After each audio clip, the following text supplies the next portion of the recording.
क्या BRS BRS की? Video question पढ़ लीजिए।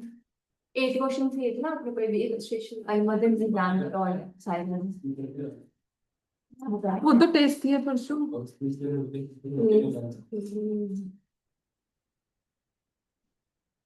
जल्दी से फर्स्ट क्वेश्चन का आंसर सोच कर रखो। एक बार ग्रुप में भी मैसेज कर दो, ज्वाइन कर दो क्लास के लिए। सामने करते हो क्या join for the class.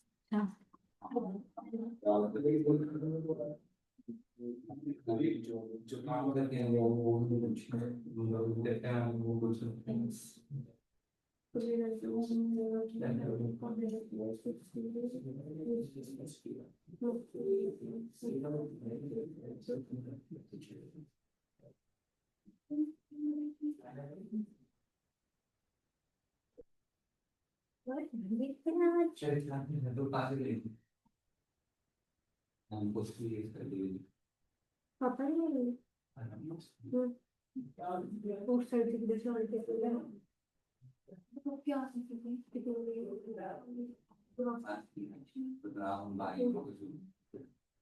Maths को बच्चों में तो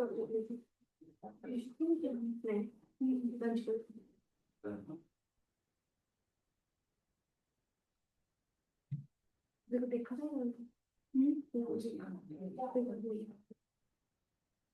रख के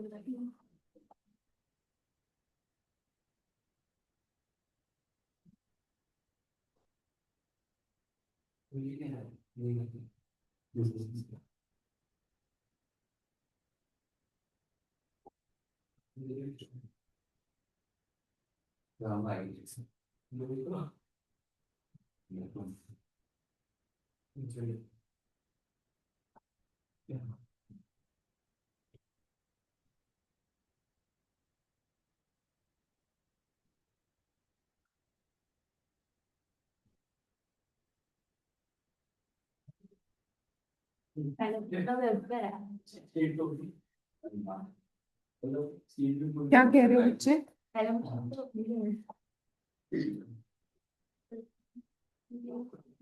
चलो स्टार्ट करते हैं।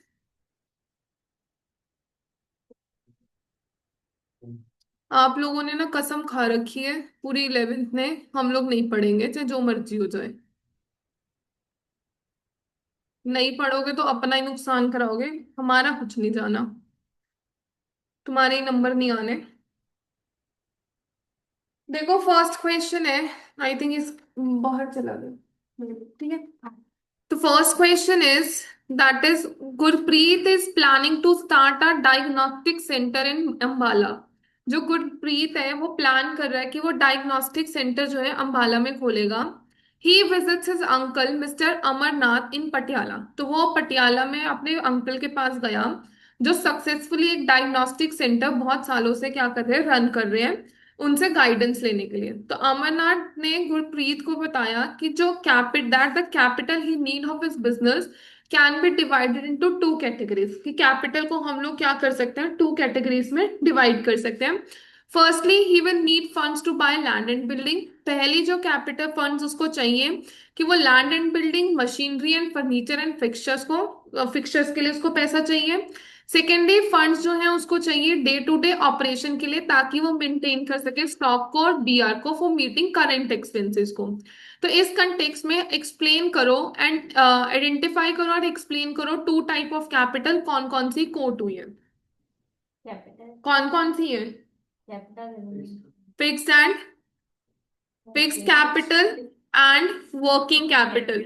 आप जब आप फिक्स कैपिटल लिखोगे, फिक्स कैपिटल के साथ आप लोग क्या लिखोगे, he will need funds to buy land and building, machinery, furniture and fixtures. इसके साथ ये लाइन लिखोगे, क्योंकि वो बोल रहा है कि आपको लाइंस भी कोट करनी है, ठीक है ना। तो वर्किंग कैपिटल के साथ क्या लिखोगे, funds will be required to meet day to day operation such as maintaining stocks, BR and for meeting current expenses. Clear. Next है briefly outline any two factors that are likely to affect the requirement of each of the two types of capital as identified in part A. तो अब वो क्या बोल रहे हैं कि जो पार्ट ए में आपने आइडेंटिफाई करे हैं उसके कोई भी दो फैक्टर्स क्या कर सकते हो, एक्सप्लेन कर सकते हो। बताओ क्या एक्सप्लेन करोगे। फिक्स कैपिटल में क्या एक्सप्लेन कर सकते हो कि बिजनेस किस नेचर का होना चाहिए, ये एक्सप्लेन कर सकते हो। दूसरा, बिजनेस कितना बड़ा होना चाहिए। लार्ज स्केल बिजनेस है तो पैसा ज्यादा, फिक्स कैपिटल ज्यादा चाहिए। स्मॉल स्केल है तो फिक्स कैपिटल कम चाहिए। तो ये दो पॉइंट्स एक्सप्लेन कर सकते हो। वर्किंग कैपिटल में एक्सप्लेन कर सकते हो बिजनेस साइकिल कैसी है। तो बिजनेस साइकिल यानी कि अगर तो हम लोग डिप्रेशन में हैं तो वर्किंग कैपिटल ज्यादा चाहिए, और अगर हमारा जो टाइम पीरियड बूम का है तो वर्किंग कैपिटल हम लोगों को कम चाहिए होगी। ये तो आपको पता है डिप्रेशन और बूम क्या होता है, इकोनॉमिक्स में पढ़ते हो आप लोग। नेक्स्ट है हमारे पास क्रेडिट आइटम्स विद कस्टमर, कि हम लोग क्रेडिट पॉलिसी क्या है, कि अगर तो हम लोग कस्टमर्स को क्रेडिट दे रहे हैं तो हम लोगों को तो पैसा चाहिए ना। तो अगर हमारी क्रेडिट पॉलिसी लीनियंट है तो उस केस में हमें वर्किंग कैपिटल ज्यादा चाहिए। बट क्रेडिट पॉलिसी स्ट्रिक्ट है कि हमने किसी को क्रेडिट देना ही नहीं है, कैश में ही करेंगे, तब हमें वर्किंग कैपिटल कम चाहिए होगी। क्लियर हो गया। क्लियर हो गया फर्स्ट क्वेश्चन। अब इसके बाद नेक्स्ट क्वेश्चन है that is identify the source of finance highlighted in the following cases. Identify करो सोर्स ऑफ फाइनेंस जो हाईलाइट हो रहे हैं। तो फर्स्ट है that is permanent source of capital and is not redeemed during the life of the company. बताओ permanent source of capital है and during the life वो कंपनी रिडीम कर सकता, not redeem during the life of the company. तो कौन सा हो जाएगा ये, मतलब परमानेंट है और उसको हम कभी भी रिडीम नहीं कर सकते जब तक पूरा बिजनेस चल रहा है। रिडीम मतलब कि कंपनी ने जिस जो पैसा लिया है ना वो वापस नहीं करेगी जब तक कंपनी चल रही है। फंड्स है। ऑनर फंड्स यानी कि इक्विटी शेयर्स। कौन सा परमानेंट है, इक्विटी शेयर्स। कि अगर पब्लिक ने इक्विटी शेयर्स में पैसा जो है लगाया है, बट वो पैसा उसको तभी वापस मिलेगा जब तक कंपनी बंद नहीं होती, मतलब कंपनी बंद होगी तभी पैसा मिलेगा, उससे पहले उसको वो पैसा कभी भी वापस नहीं मिलेगा। नेक्स्ट है it facilitates the purchase of goods and services without making immediate payment. बताओ। नहीं, इमीडिएट पेमेंट नहीं करनी बच्चे, और हम लोग इजीली परचेज कर सकते हैं गुड्स एंड सर्विसेज। तो ये क्या होगा हमारा ट्रेड क्रेडिट। नेक्स्ट है winding up of the company के केस में जो कैपिटल रिफंड हो रही है after payment of debentures but before payment of equity shares. Debentures को पेमेंट करने के बाद बट इक्विटी शेयर से पहले किसको मिलती है, वो प्रेफरेंस। Preference shares. क्या आंसर आएगा, प्रेफरेंस शेयर्स। क्लियर हो रहा है। डिबेंचर्स के बाद एंड इक्विटी शेयर से पहले, तो बीच में हमेशा कौन आता है, प्रेफरेंस शेयर्स।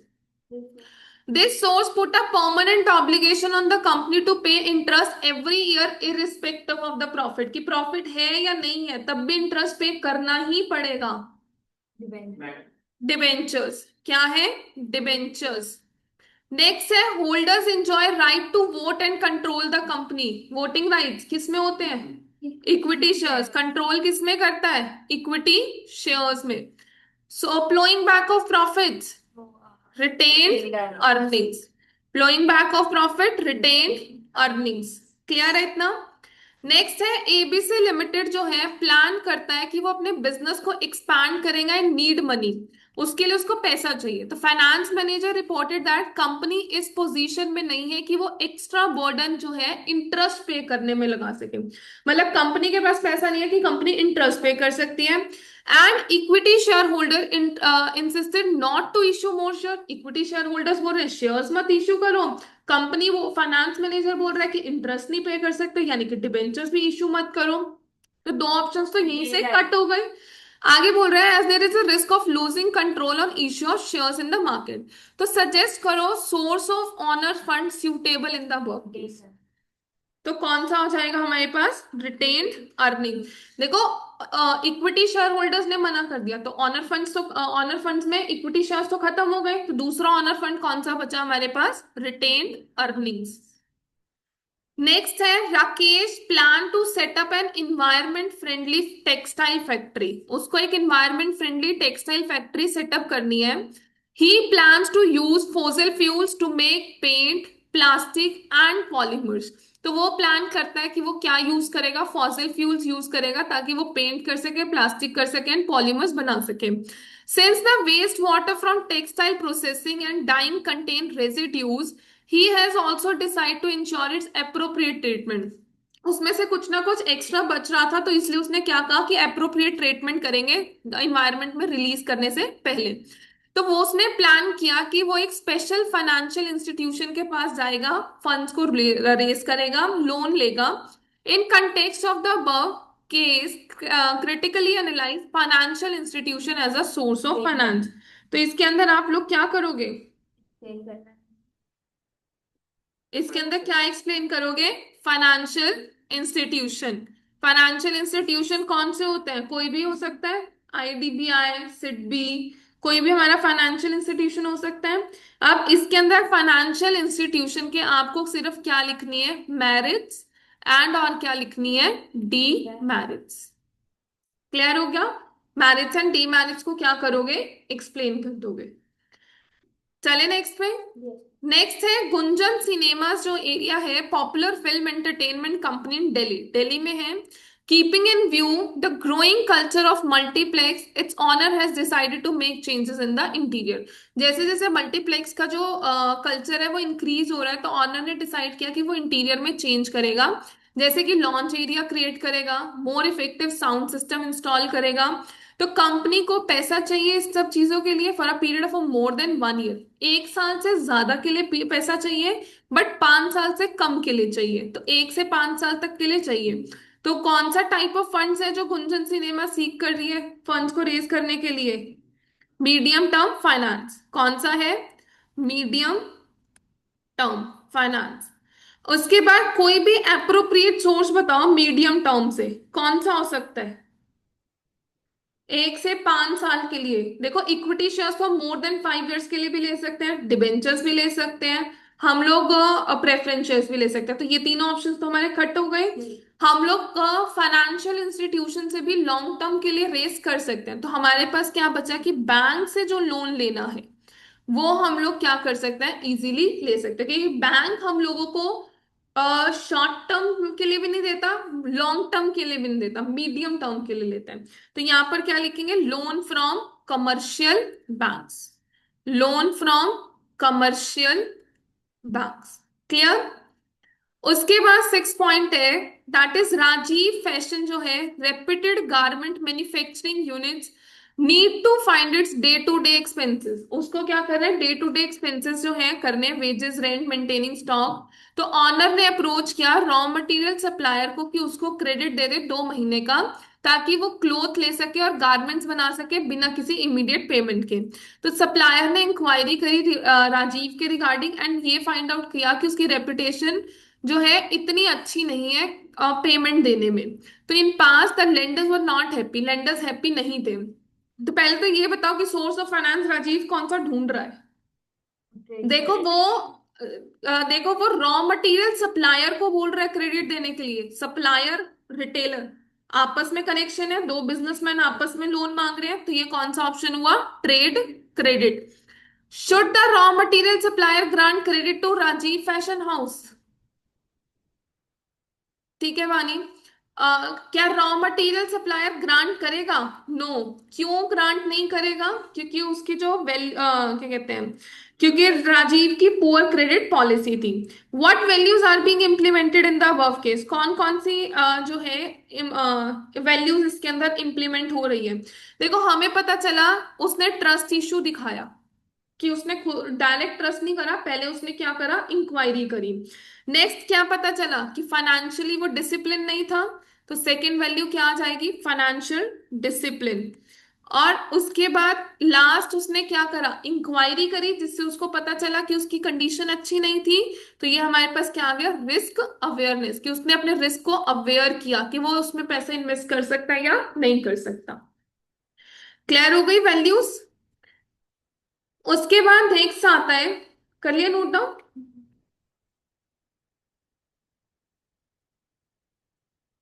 डन। नेक्स्ट है, after reading an advertisement in the newspaper about an upcoming public issue of preferentials, advertisement में सुना उसने न्यूज़पेपर में upcoming public issue of public preferentials. तो Tushar made up his mind, Tushar ने अपना माइंड बनाया कि वो इसमें क्या करेगा, इन्वेस्ट करेगा। लेटर ऑन उसने जब डिस्कस किया अपना प्लान अपने फ्रेंड विकेश से, जो स्टॉक ब्रोकर था, उसने एडवाइस किया कि तुम इक्विटी में इन्वेस्ट करो। तो कोई 3 पॉसिबल रीजन दो because of which Vikesh want to start to invest in equity not in preferentials. तो इसमें आप क्या कर दोगे, इक्विटी के मेरिट्स लिख दोगे, इक्विटी के मेरिट्स लिख दोगे, प्रेफरेंस शेयर्स के डी मेरिट्स लिख दोगे। वैसे मेनली आप इक्विटी के मेरिट्स लिखोगे, क्योंकि विकेश जो है तुषार को इक्विटी के मेरिट्स ही बताएगा। क्या मैरिट्स लिखोगे, मतलब कंपैरिजन में लिख सकते हो, जैसे equity share holder has voting rights but preference share holders do not have. Equity share holders have control over the management of the company but preference share holders का नहीं होता। तो ये 2-3 आप लोग क्या कर सकते हो, मैरिट्स लिख सकते हो कंपेयर करके प्रेफरेंस शेयर होल्डर से। क्लियर हो गया पॉइंट। आई थिंक ये कोई ऐसा सा क्वेश्चन मैंने हम लोगों को टेस्ट में भी दिया था। नेक्स्ट है ANN, ये क्या हुआ, Ann has been successfully running a soft skill training company. वो सॉफ्ट स्किल ट्रेनिंग कंपनी जो है वो रन कर रही है 5 ईयर से बैंगलोर में। हर कंपनी हैज बिकम पॉपुलर, उसकी कंपनी जो है पॉपुलर है एंड एंजॉय करती है गुड रेपुटेशन एक सिटी के अंदर। अब वो प्लान कर रही है कि वो स्टार्ट करेगी chain of soft skill training centre and has identified 4 strategic places for the same in the city. तो उसने क्या करा कि प्लान किया कि वो सॉफ्ट स्किल ट्रेनिंग सेंटर जो है स्टार्ट करेगी and 4 strategic places same city में उसने ढूंढ भी लिए। Till now she has been managing all the financial, अभी तक वो सारी फाइनेंशियल रिक्वायरमेंट्स जो है वो पूरी कर रही थी बिकॉज बिजनेस में प्रॉफिट हो रहा था। However, जब उसने अपने बिजनेस को एक्सपैंड करने का इम्प्लीमेंट किया, will have to be raise externally. तो उसको फंड्स भी बाहर से क्या करने पड़ रहे हैं, एक्सटर्नली रेज करने पड़ रहे हैं। Till now she has been managing all the financial requirements of her business through the profits. Name the source of funds being mentioned in the statement. कौन सा इसके अंदर मेंशन हो रहा है कि वो प्रॉफिट से ही अपने बिजनेस में एक्सपैंड कर रही थी। तो वो क्या हो गया, रिटेन्ड अर्निंग्स। और इसके यूज ऑफ सर्च सोर्सेज आप लोग लिख सकते हो, रिटेन्ड अर्निंग के फीचर्स बता सकते हो। क्लियर। रिटेन्ड अर्निंग्स के बाद नेक्स्ट क्वेश्चन है, suggest any external source of finance that can use to finance her expansion. बताओ कोई और एक्सटर्नल फाइनेंस जिसमें वो क्या कर सकती है, पैसा इन्वेस्ट कर सकती है। देखो उसका प्रॉफिट अच्छा है तो डिविडेंड दे सकती है, डिविडेंड दे सकती है तो वो इक्विटी शेयर्स को इश्यू कर सकती है। क्लियर हो गया। प्रॉफिट्स आ रहे हैं ना, प्रॉफिट्स आ रहे हैं तो इक्विटी शेयर्स इशू कर सकती है, शेयर होल्डर्स को डिविडेंड टाइम से दे पाएगी। नेक्स्ट है, explain briefly any one source through which an अन can raise funds through Britain's come capital market. तो अब वो क्या बोल रहा है कि आप लोगों ने ब्रिटेन्स कैपिटल मार्केट, ऐसा तो कुछ नहीं हुआ।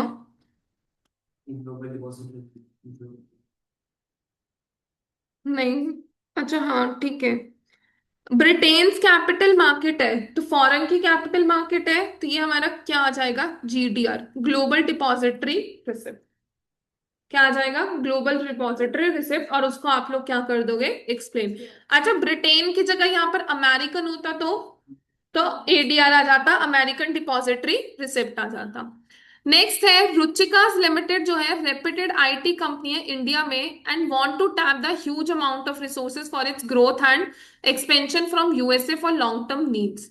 तो उसको बहुत सारा पैसा चाहिए ताकि वो ग्रो कर सके। It also needs money for a period for less than 3 years, उसको 3 साल से कम टाइम पीरियड के लिए पैसा चाहिए टू मीट इट्स मीडियम और शॉर्ट टर्म नीड्स को वो पूरा कर सके। कंपनी जो है फॉलो करती है प्रैक्टिसेस कि वो एडुकेट कर सके एंड एम्प्लॉयमेंट दे सके अनप्रिविलेज यूथ को।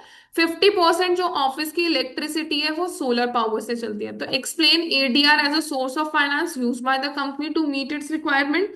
इसमें आप लोग क्या कर सकते हो, ADR को एक्सप्लेन कर सकते हो। Discuss the role of American bank in ADM, American bank को आप लोग एक्सप्लेन कर सकते हो। Which instrument will be use if an American company want to raise funds from in Indian financial market. तो कौन सा होगा, इंडियन फाइनेंशियल मार्केट से कर रहे हैं तो आईडीआर हो जाएगा, तो इंडियन डिपॉजिटरी रिसिप्ट। क्लियर हो गया। देखो अभी तक हम लोग मेनली जो स्कूल्स में टॉपिक्स इंपॉर्टेंट होते हैं that is retained earnings, preference shares, equity shares, debentures, trade credit, public deposit, public deposit, and ADR, GDR और आईडीआर। ये टॉपिक्स जो हैं मेनली सबसे ज्यादा इंपॉर्टेंट होते हैं, इनको अच्छे से याद कर लो। अब मुझे ये बताओ किसी का अपकमिंग कोई बिजनेस स्टडीज का एग्जाम है? है है चैप्टर। इंटरनल ट्रेड और ये और किसी का? 12 को है मेरा तो। कौन सा चैप्टर? 1 to 8, मतलब 8 तो हमने रिवाइज कर लिया, क्योंकि मुझे है कि मैं नेक्स्ट चैप्टर कौन सा रिवाइज कराऊं। आप लोग बता दो कौन सा चैप्टर नेक्स्ट रिवाइज करें। इंटरनल ट्रेड इंटरनल ट्रेड तो हो गया था, चैप्टर ही कराया था अभी। ये वो सीधी खत्म हो गया ना। हाँ, इंटरनल ट्रेड खत्म है, या इंटरनेशनल बिजनेस ही करा दो, खत्म। खत्म करा दो मतलब सिलेबस। सिलेबस खत्म करा देते हैं, हाँ, फिर उसके फिर बाद हम से पीछे से चलेंगे रिवीजन करने। रिवीजन कर लेंगे। क्लियर है? ओके। इंटरनेशनल ट्रेड बच्चे वही करा रही हूँ, इंटरनेशनल ट्रेड ही स्टार्ट करा रही हूँ। नेक्स्ट क्लास में हम लोग इंटरनेशनल ट्रेड स्टार्ट करते हैं। आज वाला टॉपिक क्लियर हुआ? असाइनमेंट क्लियर हुई? वानी, मैं एक बार ग्रुप में असाइनमेंट जो है शेयर भी कर दूंगी, ठीक है ना?